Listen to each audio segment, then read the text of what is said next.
بسم اللہ الرحمن الرحیم. السلام علیکم. آج 12 جون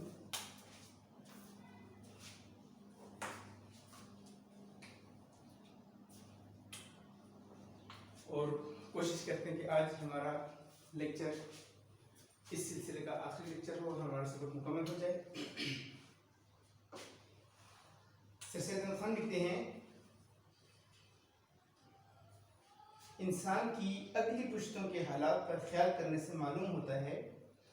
اگلی پشتوں سے مراد جو آگے گزر چکی ہیں، اگلی سے مراد آنے والی نہیں بلکہ جو آگے گزر چکی ہیں، جو پہلے گزر چکی ہوئی ہیں. انسان کی موجودہ حالت انسانوں کے نسل در نسل کے کارناموں سے کے کاموں سے حاصل ہوتی ہے.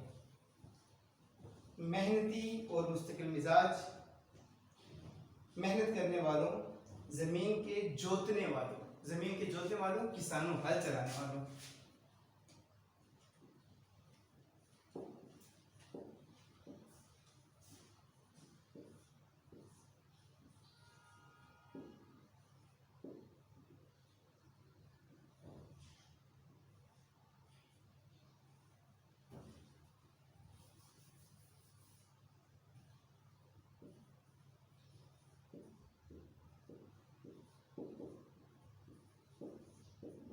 کھیتی باڑی کرنا،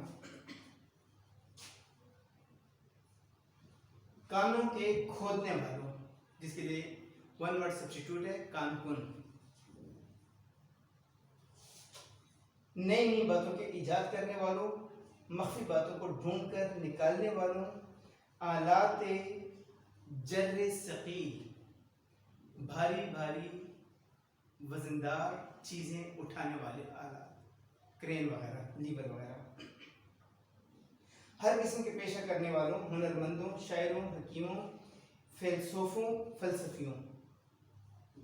ملکی منتظمین، ملک کا انتظام چلانے والے، سیاستدان، بیوروکریٹس وغیرہ نے انسان کو موجودہ ترقی کی حالت پر پہنچانے میں بڑی مدد دی ہے. ہر کسی نے اپنے بس کے مطابق، اپنی حیثیت اور توفیق کے مطابق خدمات انجام دے کر انسانی معاشرے کو ترقی دینے میں اپنا کردار ادا کیا ہے. ایک نسل نے دوسری نسل کی محنت پر عمارت بنائی ہے. آج آپ دیکھ لیں جتنی بھی جدید ترین ایجادات ہیں وہ ماضی کی ایجادات کی ترقی یافتہ شکل ہے، وہ آگے بڑھتے چلی گئی ہیں. ایک نسل نے دوسری نسل کی محنت پر عمارت بنائی ہے تو اس کو ایک اعلیٰ درجے پر پہنچایا ہے. ان عمدہ کاریگروں سے جو تہذیب و شائستگی کی عمارت کے معمار ہیں، جنہوں نے تہذیب بنائی ہے، لگاتار ایک دوسرے کے بعد ہونے سے محنت اور علم و ہنر میں جو ایک بے ترتیبی کی حالت میں تھی، ایک ترتیب پیدا ہوئی ہے. تو ایک سیکوینس میں بات آتی چلی جاتی ہے. رفتہ رفتہ نیچر کی گردش نے موجودہ نسل کو اس زرخیز اور بے بہا جائیداد کا وارث کیا ہے. بے بہا جس کی قیمت نہ ہو، یہ زمانی لفظ ہے. ایک تو بے حیثیت، لیکن اصل میں اس کے معنی ہے جس کی قیمت نہ ادا کی جا سکے، انتہائی قیمتی. جو ہمارے پرکھوں باپ دادا، آباء و اجداد کی ہوشیاری اور محنت سے مہیا ہوئی تھی، اور وہ جائیداد ہم کو اس لیے نہیں دی گئی ہے کہ ہم صرف مثل مارے سرے گنج اس کی حفاظت ہی کیا کریں، بلکہ ہم کو اس لیے دی گئی ہے کہ اس کو ترقی دیں اور ترقی یافتہ حالت میں آئندہ نسلوں کے لیے چھوڑ جائیں. انسانی علم ایسی دولت نہیں ہے کہ جس کو سیکھ کر اپنے تک محدود کیا جائے، کیونکہ ایک شخص جس علم کو اپنے تک محدود کرتا ہے وہ انسانی سوسائٹی کے لیے، انسانی تہذیب کے لیے، انسانی معاشرے کے لیے کچھ سودمند، کچھ فائدہ مند نہیں ہوا کرتی. وہ قبر میں اپنے ساتھ لے گیا، اس کا علم اس کے ساتھ مٹی میں مل گیا. مثال کی طرح، مانند، مار سانپ، یہ فارسی میں بھی مار کہتے ہیں اور پشتو میں بھی آپ لوگ مار کہتے ہیں. سر گنج، خزانے کے سرہانے،